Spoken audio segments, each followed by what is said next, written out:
मुनीब साहब इस सारी चीज़ के 1 मिनट के लिए ज़रा हम ये जो वॉर सिचुएशन है ज़रा मैं इससे निकलना चाह रहा हूँ। और जो अगला टॉपिक जिस पे मैं सवाल कर रहा हूँ वो टॉपिक जो है मैं मुख्तलिफ टॉक शोज आज देखता रहा, उसके अंदर ये टॉपिक डिस्कस ही नहीं हुआ है।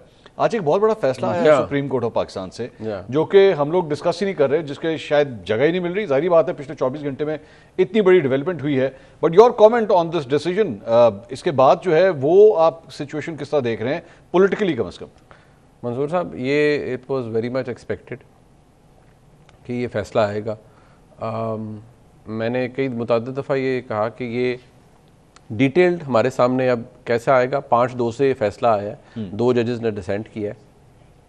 अब उसके अंदर हमने सिर्फ ये देखना है कि ऑपरेटिव पार्ट के अंदर क्या ये लिखा गया है कि under highly exceptional circumstances civilians का ट्रायल मिलिट्री अदालतों में हो सकता है, या ये एक जनरल रूल के तौर पर इस्टेब्लिश हो गया है। अच्छा, ये एक डिफरेंस होगा जो मेरे और आपके लिए जब डिटेल जजमेंट आएगी उसमें हमें पता लगेगा कि अदालत ने जो ज्यूरिस्प्रूडेंशियल रीजनिंग दी है उसमें क्या इसको एज अ जनरल रूल बना दिया है। अच्छा। या इस इंसिडेंट को लेते हुए 9 मई 2003 को लेते हुए उन्होंने नैरो डाउन किया है कि इस लेवल का जब कोई हमला जो होगा और उसमें सिविलियंस इन्वॉल्व होंगे तो उनका मिलिट्री कोर्ट के अंदर ट्रायल जायज है। This is yet to be seen, क्योंकि उसकी रिपोर्टिंग उस तरह नहीं हुई, डिटेल जजमेंट नहीं। बट इन एनी केस कम से कम 9 मई के हवाले से जो जिन लोगों पे इल्जामात हैं वो केसेस अब उधर जाएंगे, वो सेटल्ड हैं। जो लोग कन्विक्टेड हैं वो जेलों में रहेंगे। उनका जो एक प्रोटोकॉल है कि वो पहले उनकी जो अपील स्टेज होती है वैरायटी फ्रॉम ऑब्वियसली वो अपने फील्ड जनरल कोर्ट मार्शल के सामने भी जाती है, फिर हाई कोर्ट्स में जाती है, अप सुप्रीम कोर्ट। वो एक प्रोसीजर है जो उन्होंने अडॉप्ट करना है।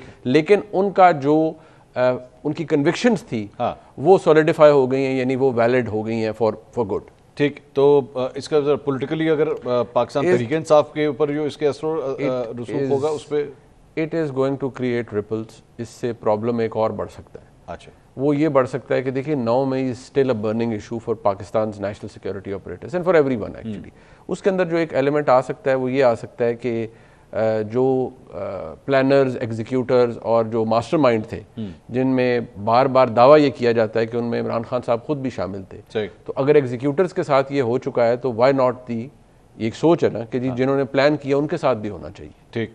सो अभी याद रहे कि इमरान खान साहब को सजा एक भी 9 मई वाले केस में नहीं हुई। तो यानी जैसा अभी थोड़ी देर पहले हम बात कर रहे थे कि कहानी वहां नहीं खत्म हुई पाकिस्तान इंडिया के हवाले से, यहाँ भी अभी खत्म नहीं हुई। नहीं, इसके मजीद चैप्टर्स अभी आने हैं। खत्म नहीं हुई मंसूर साहब। अभी तो देखे ना जिन्ना हाउस हमला केस कंक्लूड हुआ है, ना GHQ हमला केस कंक्लूड हुआ है। ठीक, बहुत बहुत शुक्रिया।